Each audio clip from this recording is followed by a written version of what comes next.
प्रिय साथियों, नमस्कार। हमारे YouTube चैनल गीता ज्ञान सनातन में आप सभी लोगों का एक बार फिर से स्वागत है। साथियों, आपकी नजर में इस दुनिया में सबसे बड़ा पापी कौन है, स्त्री या पुरुष? अगर आपको नहीं पता है तो इस कहानी को जरूर सुनिए। इसके बाद में आपको पता चल जाएगा कि भगवान शिव की नजर में सबसे बड़ा पापी कौन है, स्त्री या पुरुष। मित्रों, एक जंगल में एक तोता और मैना प्रेम पूर्वक आपस में मिलकर रहा करते थे। उनमें बहुत प्रेम था। एक दिन किसी विवाद के कारण तोता और मैना के बीच लड़ाई हो गई। तोते ने कहा कि इस संसार में सबसे बड़ी पापी और विश्वासघात स्त्री होती है। मैना ने जवाब दिया कि इस संसार में सबसे ज्यादा पापी और विश्वासघाती पुरुष होते हैं। वे दोनों आपस में लड़ते रहे और अपने विवाद के निदान के लिए वे भगवान शिव के पास गए और अपनी बात बताई। भगवान शिव ने तोते से कहा, तुम कैसे कह सकते हो कि संसार में स्त्री पुरुषों की अपेक्षा ज्यादा पापी और विश्वासघाती होती है? दोस्तों, अगर आप यह कथा सुन रहे हैं तो पूरा सुनिए। इस कथा को आधा अधूरा छोड़कर जाने की गलती मत करिएगा, क्योंकि इस पवित्र कथा को पूरा सुनने से मन चाहे फल की प्राप्ति होगी और आपको बहुत ही बड़ा ज्ञान मिलेगा। इसलिए इस कथा को पूरा सुने। आप शिव भक्त हैं तो उनका अनादर ना करें। तब भगवान शिव से तोता बोला, प्रभु, मैं आपको एक कहानी सुनाना चाहता हूं, जिससे हम सबको यह साबित होगा कि स्त्री पुरुषों की अपेक्षा ज्यादा पापी और विश्वासघाती होती है। फिर भगवान शिव जी बोले, ठीक है, तुम कहानी सुनाओ। तोता कहानी शुरू करने वाला ही होता है कि भी माता पार्वती आ जाती है और कहती हैं, प्रभु, मुझे भी यह कहानी सुननी है, मैं भी सुनना चाहती हूं। तब भगवान शिव कहते हैं, ठीक है, बैठो, आप भी सुन लो। फिर तोता भगवान शिव और माता पार्वती के सामने कहानी सुनाने लगता है। तोता कहता है कि एक राज्य में अग्रसेन नाम का राजा राज्य करता था। उसके पास 4 बेटे थे, जो सभी बहुत ही बहादुर और प्रतापी थे। लेकिन सबसे बड़ा बेटा, जिसका नाम चंद्रसेन था, वह न केवल प्रतापी बल्कि बहुत ही सुंदर भी था। उसकी पत्नी चंद्रप्रभा भी बहुत ही सुंदर और रूपवान थी। वह अपने आगे किसी दूसरी स्त्री को सुंदर नहीं मानती थी। एक दिन राजा अग्रसेन ने अपने बेटे चंद्रसेन को उसकी किसी बात पर नाराज होकर राज्य से निकाल देने का आदेश दिया। राजा का यह आदेश सुनकर कि सभी इस बात से चिंतित हो गए। फिर चंद्रसेन अपने महल में गया और उदास हो गया। उधर चंद्रसेन को उदास देखकर उसकी पत्नी ने पूछा, प्राणनाथ, आप उदास क्यों हैं? आप इतने मुरझाए हुए क्यों हैं? राजकुमार होकर भी आप इतने चिंतित क्यों हैं? तब चंद्रसेन सोचने लगा कि मैंने बहुत बुरा किया है और अपनी सारी बात अपनी पत्नी को बता दी। उसी समय उसकी पत्नी मूर्छित हो जाती है। फिर दासियां ने चंद्रप्रभा पर गुलाब के पानी का छिड़काव किया। तब जाकर वह होश में आई। अब होश में आकर चंद्रप्रभा ने अपने पति राजकुमार चंद्रसेन से कहा, आप मुझ दासी को छोड़कर अन्य प्रदेश चले चले जाएंगे तो मैं आपके बिना कैसे जी पाऊंगी? मैं भी आपके साथ ही चलूंगी। तब राजकुमार चंद्रसेन कहता है, तुम मेरे साथ कैसे चल सकती हो? क्योंकि दूसरे राज्य में अनेक प्रकार के संकट होते हैं और तुम नाजुक महलों में रहने वाली महलों के बिना यह कष्ट कैसे बर्दाश्त कर पाओगी? फिर तो राजकुमार चंद्रसेन की बात को सुनकर राजकुमारी चंद्रप्रभा कहती है, प्रीतम, जितने भी दुख दूसरे राज्य में आएंगे वह सब हमारे साथ होते हुए सुख ही लगेंगे, लेकिन महल के सुख बिना आपके जंगल के दुखों से भी अधिक डरावने लगेंगे। इसलिए मैं भी आपके साथ चलूंगी। अब तोता कहता है, प्रभु, राजकुमारी चंद्रप्रभा की आंखों में आंसू देखकर चंद्रसेन ने मन में सोचा कि वह मेरे बिना नहीं रह सकती, इसीलिए मुझे इसको तड़पते हुए छोड़कर जाना सही नहीं होगा। इन सभी बातों को सोचते हुए राजकुमार चंद्रसेन अपनी पत्नी चंद्रप्रभा से कहते हैं, तुम उदास नहीं होना, हम तुम्हें साथ लेकर जाएंगे। इस बात से चंद्रप्रभा खुश हो जाती है और अपने पति के साथ जाने की तैयारी करने लगती है। अगली सुबह वे राज्य से बाहर निकलकर एक जंगल में पहुंचते हैं। चलते चलते थक जाते हैं और फिर वे एक बरगद के वृक्ष के नीचे विश्राम करने का निर्णय लेते हैं। वे बहुत थके हुए थे। ठंडी हवा के झकों में उन्हें तुरंत नींद आ गई, परंतु कुछ देर बाद वहीं पर एक सांप ने चंद्रप्रभा को काट लिया। फिर तोता कहता है, हे प्रभु, आगे सुनिए। सांप के 10 ही राजकुमारी तड़पने लगी और चंद्रसेन की आंख खुल गई। राजकुमारी को तड़पता हुआ देखकर और सांप को जाता हुआ देखकर चंद्रसेन बेचैन हो गए। फिर कुछ देर बाद राजकुमारी की मौत हो गई। इस प्रकार मृतक राजकुमारी को देखकर चंद्रसेन ऊंचे स्वर में रोने लगे। फिर चंद्रसेन ने मन में सोचा, अब जब जीवन संगिनी ही मर गई है तो मैं जीकर क्या करूंगा, मैं इसी जंगल में अपने प्राण त्याग दूंगा। ऐसा मन में सोचकर वह चंद्रप्रभा के शव के पास से उठता है और जंगल से लकड़ियां इकट्ठी करने लगता है और रोकर कहता है कि मैं भी चंद्रप्रभा की चिता में जलकर मर जाऊंगा। लेकिन तभी उसी समय स्वर्ग से एक देवदूत आता है और चंद्रसेन को रोते हुए देखकर उसके मन में दया आती है। वह राजकुमार चंद्रसेन के पास जाता है और पूछता है कि तुम क्यों रो रहे हो, आखिरकार तुम्हारा दुख क्या है। तो राजकुमार चंद्रसेन ने देवदूत से कहा, मेरे पास अपना दुख कहने की हिम्मत नहीं है, मुझे चाहिए कि यह धरती फट जाए और मैं इसमें समा जाऊं। फिर देवदूत ने कहा, तुम मुझे अपना हाल बताओ, शायद मैं तुम्हारी मदद कर सकूं। फिर चंद्रसेन ने कहा, महाराज, मैं एक राजकुमार हूं और राजा अग्रसेन का बेटा। मेरे पिता ने मुझे राज्य छोड़ने के लिए कहा था, इसलिए मेरी पत्नी और मैं इस जंगल में चलते चलते यहां आ गए। यहां आकर मेरी पत्नी को सर्प ने काट लिया और उसकी मृत्यु हो गई और मैं लकड़ियां इकट्ठा कर रहा हूं ताकि मैं अपनी पत्नी के साथ ही जलकर अपने आप को भी अग्नि के हवाले कर सकूं। तब तोता कहता है, हे प्रभु, आगे सुनिए। चंद्रसेन की बातों को सुनकर देवदूत कहते हैं, राजकुमार, तू बड़ा मूर्ख है, यह संसार है, यहां इंसानों का आज जाना लगा रहता है। इस शरीर को एक दिन सबको त्यागना पड़ेगा, तू भी इसे जानता है। इस संसार में कोई भी किसी के साथ नहीं आता और ना ही किसी के साथ जाता है। फिर भी तुम मूर्खों की तरह यह बात कर रहे हो। अगर तू जीवित रहेगा तो बहुत सारी प्राणियां तुझे मिलेगी, इसलिए मेरे कहने पर मरने का विचार छोड़ दो। इस मानव शरीर को प्राप्त करने के लिए देवता भी बेहद इच्छुक होते हैं, तो फिर इस शरीर को क्यों नष्ट करना चाहता है। इस प्रकार देवदूत के शब्दों को सुनकर चंद्रसेन कहता है, महाराज, आपने जो कुछ कहा है वह सत्य है, किंतु ऐसी पतिव्रता पत्नी मुझे किसी जन्म में भी नहीं मिलेगी, इसलिए मैं इसके साथ ही मरूंगा। चंद्रसेन के विचार सुनकर देवदूत ने जान लिया कि यह अपनी पत्नी के बिना नहीं रह सकता है। तब देवदूत ने चंद्रसेन से कहा, राजकुमार, तेरी पत्नी को जीवित करने के लिए केवल एक ही उपाय है। अब तुम मेरी बात को ध्यान से सुनो। यदि तू इस उपाय को कर सकता है तो तेरी पत्नी जीवित हो सकती है। फिर चंद्रसेन ने कहा, महाराज, आप जो कुछ भी कहेंगे वह सब करने के लिए तैयार हूं, केवल मेरी पत्नी को जीवित कर देना। तब देवदूत ने कहा, तुम्हारी पत्नी की आयु केवल 20 वर्ष थी, जिसे इसने बिता दिया। इसके बदले तेरी उम्र 70 वर्ष की है, जिसमें से 30 वर्ष बीत चुके हैं। तेरे जीवन काल में 40 वर्ष अभी बाकी है, यानी तुझे 40 साल और जीने का अवसर है। यदि तू अपनी पत्नी को आधा अपने जीवन का समर्पण कर देता है तो तुम दोनों की आयु समान हो जाएगी। अगर तुम यह मान लो तो राजकुमारी जल्द ही ठीक हो जाएगी। इस तरह देवदूत की बात सुनकर राजकुमार चंद्रसेन ने कहा, मुझे मान्य है। फिर देवदूत ने चंद्रसेन के हाथ में पानी दिया और 20 वर्षों के लिए राजकुमारी के पैरों पर पानी डालने का संकल्प लिया। अब जैसे ही चंद्रसेन ने संकल्प किया कि वह जल को रानी के पैरों पर डालेगा, देवदूत ने कह दिया, पानी को पैरों पर डालने से पहले मेरी एक बात को ध्यान से समझ लो। इसमें एक गुप्त रहस्य भी है। अभी तो तुझे राजकुमारी की आवश्यकता है, तुम पानी डालकर उसको बचा सकते हो, लेकिन भविष्य में अगर राजकुमारी की आवश्यकता नहीं पड़ती है तो तुम अपने संकल्प को वापस भी ले सकते हो, और जब तुम यह संकल्प वापस लेते हो तो तुम्हारी पत्नी की तुरंत ही मौत हो जाएगी। परंतु एक बात हमेशा याद रखना, इस संकल्प को कभी वापस ले सकने की बात राजकुमारी से मत कहना, वरना तुम अपने संकल्प को वापस नहीं ले सकोगे। हमेशा याद रखना, जीवन में कुछ बातें हमेशा छुपाकर रखनी चाहिए, क्योंकि कभी कभी यह बात काम आ सकती है। फिर तो ऐसा कहकर और उस रानी के सामने ना आकर वह देवदूत जो थे अंतर ध्यान में चले गए। चंद्रप्रभा को होश आ जाता है। तब चंद्रसेन राजकुमारी से कहता है, तुम सो गई थी और बहुत थकी हुई थी, इसलिए मैंने तुम्हें नहीं जगाया।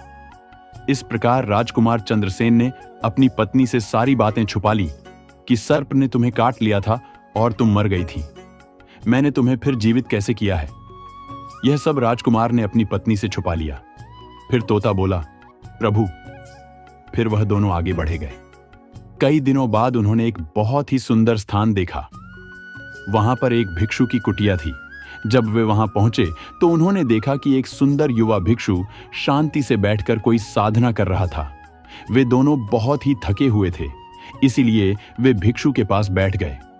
उस समय राजकुमार ने अपनी पत्नी से कहा, राजकुमारी, हमें प्यास लगी है, हम कुएं पर जाकर पानी पी लेते हैं। अगर तुम भी प्यासी हो तो तुम्हारे लिए भी पानी ले आते हैं। तब राजकुमार की बात को सुनकर चंद्रप्रभा ने कहा, मुझे तो प्यास नहीं लगी है, आप जाइए और पानी पी आइए। इसके बाद राजकुमारी का जवाब सुनकर राजकुमार चंद्रसेन एक लंबी रस्सी लेकर कुएं की ओर जाते हैं। चंद्रसेन पानी पीने पहुंचे तो राजकुमारी चंद्रप्रभा उस भिक्षु की ओर देखती है। चंद्रप्रभा भिक्षु की सुंदरता को देखकर उस पर मोहित हो गई, अर्थात वह उसको दिल दे बैठी थी। अब वह भिक्षु से कहती है कि हे महोदय, आप तो यहां बहुत खुशी से रहते हैं। भिक्षु ने कहा, तुम भी मेरे साथ रह सकती हो, लेकिन तुम्हारे पति भी साथ में है, तो हम कैसे तुमको रख सकते हैं। इसके बाद राजकुमारी चंद्रप्रभा ने भिक्षु के सामने अपनी प्रेम लीला प्रकट की। तो भिक्षु ने कहा, मैं एक उपाय बताता हूं, तुम अपने पति को जिस कुएं में वह पानी पीने गया है उसी कुएं में धकेल देना, फिर जो होगा हम देख लेंगे। फिर भिक्षु की बात सुनकर चंद्रप्रभा ने कहा, ठीक है, मैं ऐसा ही करूंगी। अब इतनी ही देर में राजकुमार चंद्रसेन पानी पीकर राजकुमारी के पास आया तो वह कहने लगी, मुझे भी अब प्यास लग रही है, कुएं पर वापस चलकर मुझे भी पानी पिलाओ। तो राजकुमार चंद्रसेन बोला, मैंने तुमसे पहले ही पूछा था और तुमने मना कर दिया था। खैर, अगर तुमको प्यास लगी है तो मैं अभी पानी लेकर आता हूं। तब चंद्रसेन पानी लेने चला तो चंद्रप्रभा भी उसके साथ चल दी और कहने लगी, मैं भी तुम्हारे साथ चलती हूं बेचारा। चंद्रसेन तो उसके प्रेम में पागल था।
अपने पति चंद्रसेन को कुएं में धकेल दिया था। तब संयोग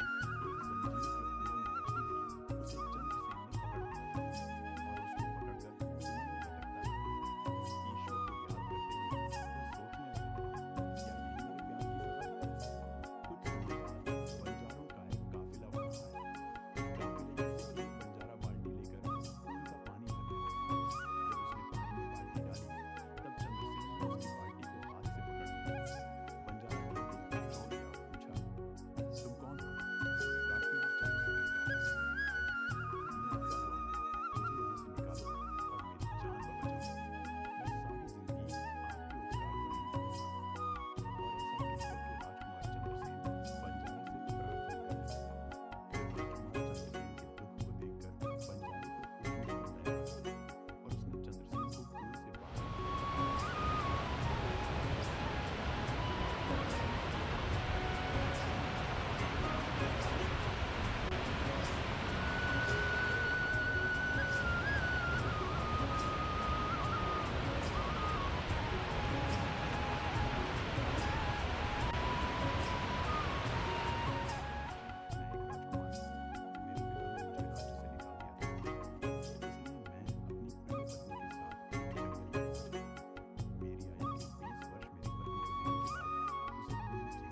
जिससे वह खुश होकर मुझे कुछ मांगने के लिए बोलेंगे, तब मैं राजा के आदेश से उसे मरवा दूंगी।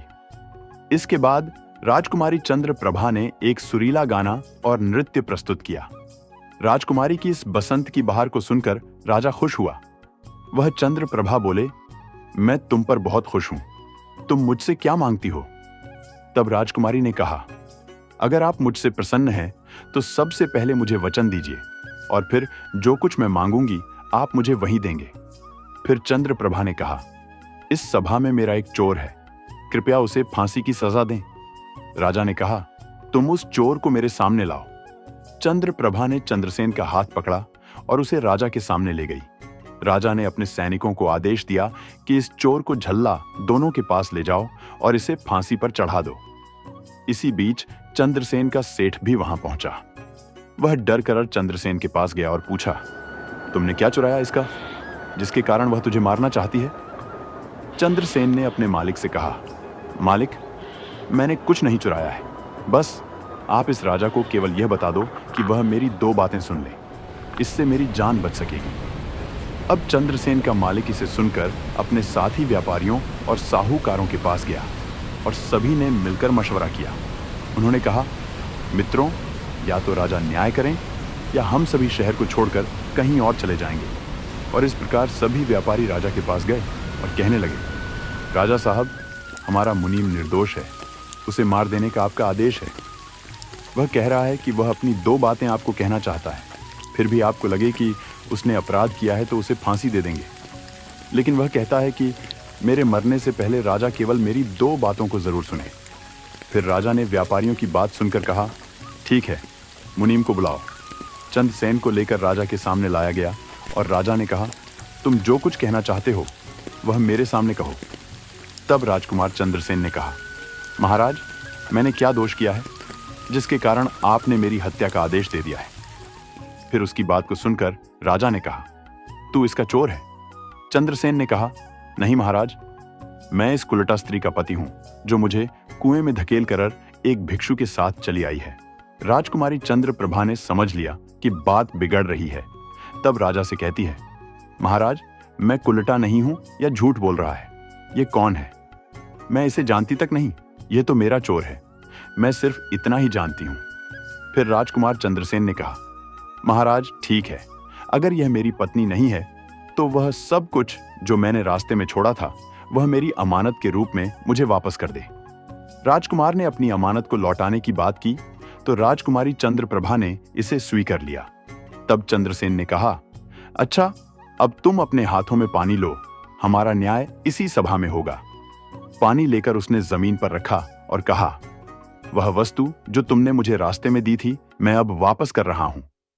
चंद्रप्रभा ने भी पानी लिया और कहा, जो वस्तु उसने मुझे रास्ते में दी थी मैं अब वापस कर रही हूं। जैसे ही उसने अपने हाथों का पानी छोड़ा, राजकुमारी के प्राण छूट गए। यह दृश्य देखकर वहां के लोग हैरान रह गए।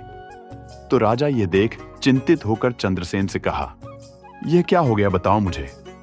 सच्चाई तब राजकुमार चंद्रसेन ने अपनी कहानी शुरू की, अपने जीवन की सब घटनाओं को खोलकर बताते हुए उसके देश निकाले जाने से लेकर अब तक की सभी घटनाओं को सुनाया। राजा ने सब कुछ सुनकर चंद्रसेन को अपने गले लगा लिया। अपनी बेटी की शादी चंद्रसेन के साथ करा दी। तोते ने कहा, प्रभु, मैंने इस कहानी को सुना है, मैं भी स्त्रियों से घृणा करता हूं और मैं यह कह सकता हूं कि इस संसार में स्त्रियां पुरुषों से अधिक पापी और विश्वासघाती होती हैं। इस कहानी ने सबको हैरानी में डाल दिया। माता रुक्मिणी ने कहा, प्रभु, मुझे लगता है कि तोता सच कह रहा है, लेकिन सभी स्त्रियों में से केवल 1-2 ही बिना नैतिक मूल्य और ईमानदारी के हो सकती है, परंतु पुरुषों में भी ऐसे कुछ है जो पापी और विश्वासघाती हैं। फिर भगवान श्री कृष्ण ने पूछा, ठीक है, तो न्याय तुम कैसे सिद्ध करोगे? यह बात सुनकर मैंने ने कहा, मैं भी एक कहानी सुनाती हूँ जिससे स्पष्ट होगा कि स्त्री की तुलना में पुरुष अधिक पापी और विश्वासघाती होते हैं। एक गांव में एक परिवार रहता था जो बहुत ही धनवान था और उस धनवान यानी सेठ का बेटा एक अद्भुत प्रकार का व्यक्ति था।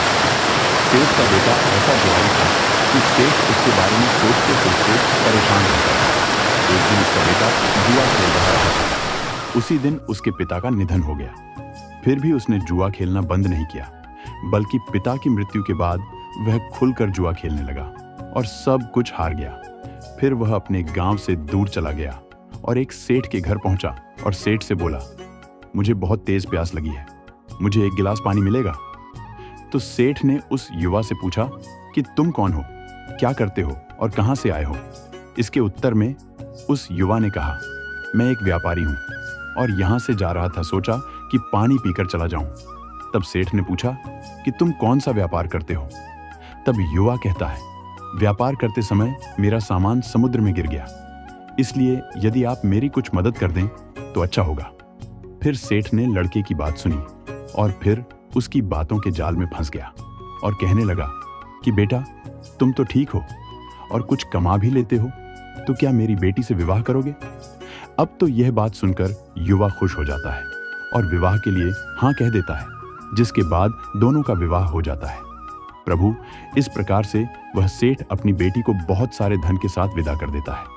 उधर युवा लड़के को तो बस केवल धन के लिए विवाह करना था, तो उसने वह भी कर लिया। अब विवाह के बाद जब युवा सेठ की लड़की को साथ लेकर जा रहा था तो एक जंगल आ गया। वहां पर युवा लड़का अपनी पत्नी से बोला, देखो, हम अभी जंगल में हैं, यहाँ कोई चोर हमारे गहनों को चुरा सकता है, इसलिए आप अपने सभी गहनों को मुझे दे दें ताकि हम सुरक्षित रख सकें। युवा की पत्नी ने अपने पति पर भरोसा किया और अपने सभी गहनों को उसे सौंप दिया। और वह भरोसा क्यों ना करें, क्योंकि वह उनके पति थे। उसके बाद युवा ने अपनी पत्नी के गहनों को एक पारदर्शी थैली में बांध लिया और फिर वह जंगल में आराम से ठहरे। इस दौरान युवा के मन में लालच तो पहले से ही था, फिर वह और ज्यादा बढ़ गया। उसकी पत्नी के साथ जाने वाली एक दासी जिसे सेठ ने अपनी लड़की के साथ भेजा था, युवा ने उस दासी को मार डाला। फिर उसने अपनी पत्नी को एक कुएं में गिरा दिया और मन में यह विचार किया कि मैंने इसके साथ सिर्फ धन के लिए शादी की थी, मुझे धन मिल गया, और उसने सोचा कि वह पानी में डूबकर मर जाएगी। इस तरह सोचकर वह युवा वहां से चला गया, लेकिन उसकी पत्नी नहीं मरी और वह कुएं से बाहर निकलने के लिए आवाज देती रही। कुएं के पास से एक आदमी गुजर रहा था और जब उसने किसी महिला की आवाज सुनी तो उसने उस महिला को कुएं से बाहर निकाल लिया। फिर कुएं से बाहर निकलने के बाद महिला ने अपनी सारी जानकारी उस व्यक्ति को दी और उस व्यक्ति ने महिला को उसके पिता के घर पहुंचा दिया। अब जब महिला पिता के घर पहुंची तो उसके पिता ने पूछा, तुम्हारे साथ क्या हुआ? महिला ने कहा, पिताजी, जंगल में कुछ चोरों ने हम पर हमला किया था और दासी को मार दिया, मुझे कुएं में धकेल दिया और पति के बारे में कुछ पता नहीं है। बेटी की बातें सुनकर सेठ जी ने कहा, कोई बात नहीं भगवान, सब ठीक करेंगे। मैना बोली, प्रभु, इस दुनिया में पुरुष ही विश्वासघाती और पापी हो सकते हैं। अब आपके हाथ में न्याय का फैसला है। मैंने भी आपको एक कहानी सुनाई है और तोते ने भी एक कहानी सुनाई है, अब आप ही न्याय करें। उसने भी अपनी पत्नी को मारा और सारा सामान लेकर के चला गया। अब तोता और मैना की कहानी सुनकर भगवान श्री कृष्ण बोले, ठीक है तोता और मैना, मैंने तुम्हारी कहानी को ध्यान से सुना है, अब मैं तुम्हारा न्याय करता हूं। सच में इस संसार में स्त्री और पुरुष के बीच ज्यादा पापी या विश्वासघाती कौन होता है, यह मेरे लिए स्पष्ट है। श्री कृष्ण जवाब देते हैं, बिना किसी शंका के यह सत्य है कि इंसान की सोच उसके स्तर से नीचे जा सकती है और वही पापी और विश्वासघाती होता है, चाहे स्त्री हो या पुरुष। इंसान को किसी भी प्रकार के पाप करने से पहले यह सोचना चाहिए कि क्या वह सही है या नहीं। पापी और वे विश्वासघाती होने की कोई जाति नहीं होती, वह इंसान की सोच और कृतियों का परिणाम होता है। साथियों, वास्तव में इंसान की सोच उसके स्तर से नीचे जा सकती है और यही पापी और विश्वासघाती बना देता है। धर्म ग्रंथों के अनुसार महाभारत काल में योगी राज कृष्ण ने अमृतत्व प्राप्त करने वाले गुरु द्रोण के पुत्र अस्वस्था मां को भ्रूण हत्या के प्रयास दंड देते हुए उसकी अमूल्य धरोहर अभाव में शक्ति विहीन हो गया था। उल्लेखनीय है कि अभिमन्यु की पत्नी उत्तरा के गर्भ में पल रहे शिशु को मारने का प्रयास अवस्थामा ने किया था। तब उसकी रक्षा के लिए स्वयं भगवान कृष्ण ने उत्तरा के गर्भ में प्रवेश कर भ्रूण रक्षा की थी। यही कारण है धर्म ग्रंथ में जीव अथवा भ्रूण हत्या के विरोधी है। धर्म ग्रंथों के अनुसार नारी को शक्ति का स्वरूप माना गया है, इसके लिए हर युग में महापुरुषों ने उसकी पूजा की है। नारी ने अपने गर्भ से महापुरुषों के साथ साथ ईश्वरीय शक्ति को भी जन्म दिया है। यही कारण कि नारी को जगत जननी एवं सृष्टि निर्माता भी कहा गया है। और सृष्टि को समाप्त करने का अधिकार पृथ्वी लोक वासियों को किसी भी धर्म ग्रंथ ने नहीं दिया है। यही कारण है कि भ्रूण हत्या पाप ही नहीं, महापाप भी है।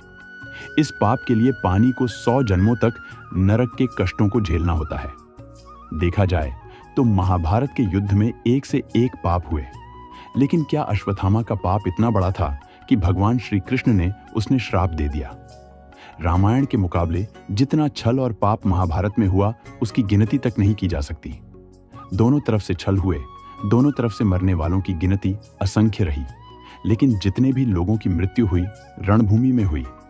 दुर्योधन, दुशासन जैसे पापी और अधर्मी भी या तो जंग में मरे या फिर जंग में लगी चोटों के कारण, यानी सभी को स्वर्ग लोक की प्राप्ति हुई। तो मित्रों, अब आपको पता चल गया होगा कि इस दुनिया में सबसे बड़ा पापी स्त्री है या पुरुष। चाहे स्त्री हो या पुरुष हो, कोई भी हो, पर जो सबसे बड़ा पाप करता है वही पापी होता है। तो दोस्तों, कैसा लगा आपको आज का यह वीडियो? कमेंट करके जरूर बताएं। और हमारे चैनल पर नए हैं तो चैनल को सब्सक्राइब करें। जय श्री कृष्णा, राधे राधे।